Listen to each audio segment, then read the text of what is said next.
ពេលរៀនធុញតែពេលលេងសប្បាយ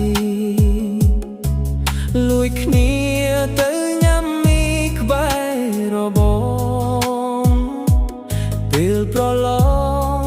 ទូលភ្លឺនៅផ្ទះឯងចែកគ្នាពន្យល់មេរៀនទាំងផ្នែកស្លក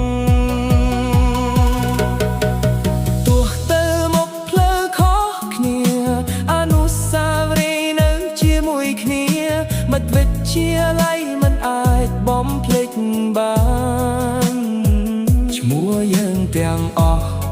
នឹងនៅជាប់ចេញជាងថ្នាក់រៀន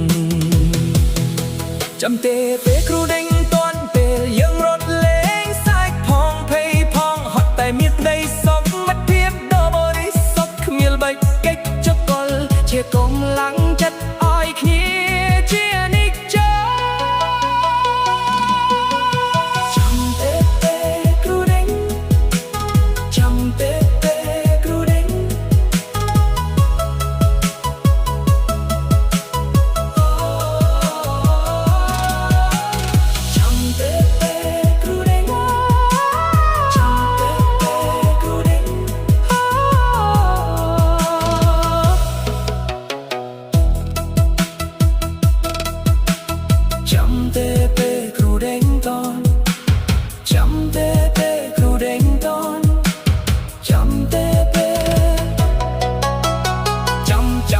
จับ